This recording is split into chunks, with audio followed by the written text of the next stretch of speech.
बाबर धार्मिक जरूर था लेकिन कट्टर बिल्कुल भी नहीं था। बाबर ने अपने शासनकाल में गोवध पर पाबंदी भी लगाई थी। तो मोदी जी हैं वो स्वामी विवेकानंद, दयानंद सरस्वती और बंकिम चंद्र चटर्जी और लोकमान्य तिलक से बड़े हिंदू हैं।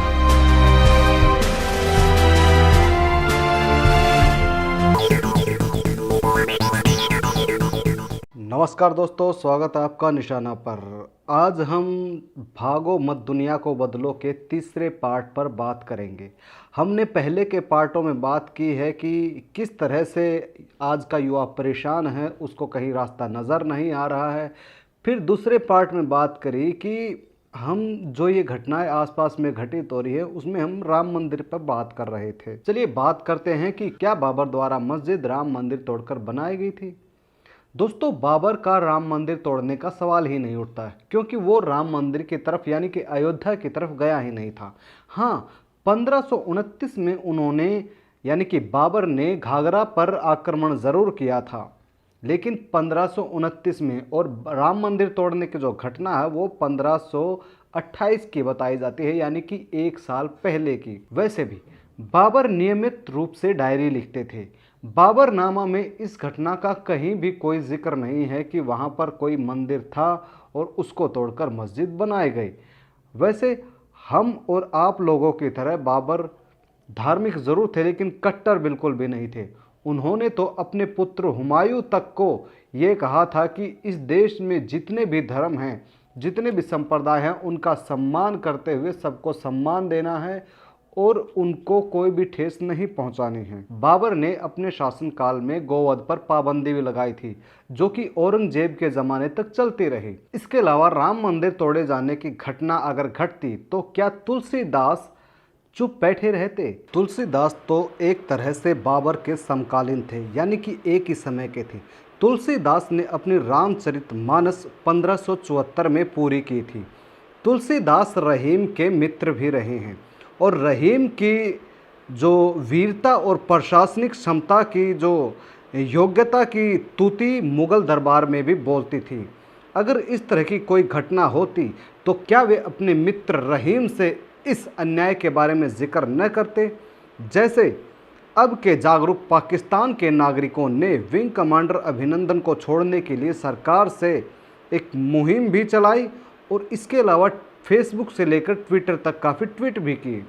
तुलसीदास की कवितावली में तो काशी के अकाल तक का जिक्र है। अगर मंदिर को तोड़कर मस्जिद बनाने की कोई घटना होती तो क्या वे विनय पत्रिका में अपने राम से इस तरह का आग्रह न करते? नहीं भाई, असल में मंदिर को तोड़कर मस्जिद बनाने की कोई घटना हुई ही नहीं। अगर हुई होती तो वल्लभाचार्य, कुंभादास, अगरदास आदि संत जैसे संत अपनी रचनाओं में इस बात का जिक्र नहीं करते?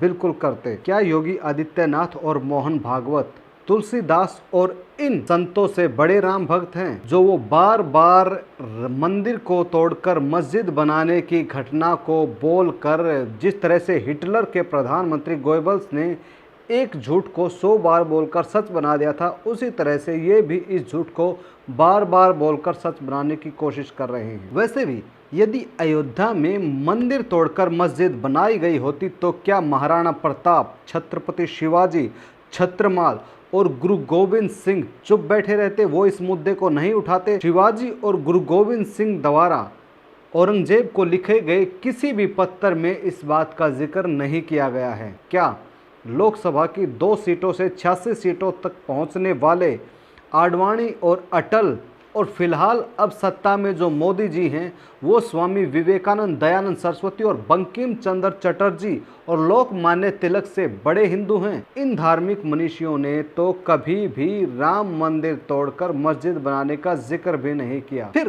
राम का जन्म वही हुआ है, इस बात का क्या प्रमाण है? क्योंकि अयोध्या में 16 ऐसी जगह हैं जहां पर राम जन्म होने का दावा किया गया है, तो एक राम अनेक जगह कैसे पैदा हो सकते हैं? दरअसल हमारे यहाँ पर हिंदू और मुस्लिमों के बीच की जो दीवार है, जो धर्म की दीवार है, वो अंग्रेज़ों से पहले बिल्कुल भी नहीं थी, क्योंकि रानी कर्णवती के राखी भेजने पर हुमायूं ने राखी की लाज रखने के लिए अपने शासन यानी कि अपनी गद्दी तक को दांव पर लगा दिया था। अकबर ने सिक्कों से कलमा हटाकर ही हजारों साल पुराने अरबी शासन को करने से इनकार कर दिया था, बल्कि वो होली, दिवाली, बसंत वगैरह भी मनाते थे। तिलक लगाकर स्वामी हरिदास का भक्ति संगीत सुनने के लिए वो हमेशा लालायित रहते थे। सुन्नत जैसे मजहबी रिवाज को मानने से उन्होंने बिल्कुल इनकार कर दिया था। तुलादान और इरोखा जैसे हिंदू परंपराओं एवं रिवाजों को मानते थे। संगीत, शवों पर मकबरे और जगन्नाथपुरी की यात्रा की तर्ज पर ताजिए निकालना बिल्कुल ही मुस्लिम धर्म के विरुद्ध था, लेकिन हिंदुओं के साथ रहते रहते वो ये काम करने लगे। उन्होंने इन सब मान्यताओं को ग्रहण कर लिया। अमीर खुसरो ने हिंदी में भारतीय जनजीवन को कविता का रूप दिया, बल्कि उन्होंने दिल्ली को मक्का से श्रेष्ठ भी बताया। नज़ीर अकबराबादी, रहीम और रसखान जैसे अनेकों मुस्लिम कवि हुए हैं जो राम और कृष्ण के उपासक थे। बल्कि मलिक मोहम्मद जायसी ने अपने महाकाव्य पद्मावत में राजा रतन सेन को नायक और अलाउद्दीन खिलजी को विलेन का किरदार दिया है। जहां तक मंदिरों के तोड़े जाने का सवाल है, मंदिरों को धन दौलत के लिए लूटते रहे हैं। जिस प्रकार से सोमनाथ का मंदिर गजनवी ने तोड़ा था, और उस समय के हिंदुओं ने इस बात को ज़्यादा तूल नहीं दिया, क्योंकि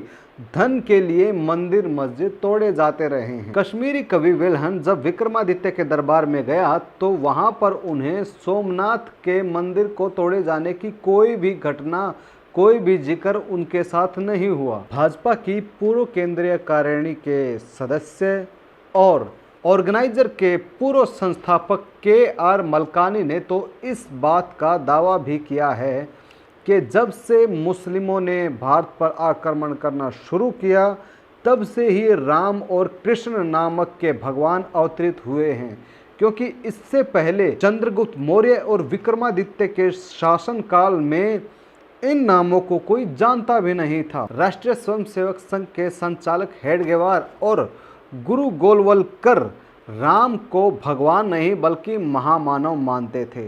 बाकी का बात करेंगे हम अगले पार्ट में। बने रहिए निशाना के साथ। धन्यवाद।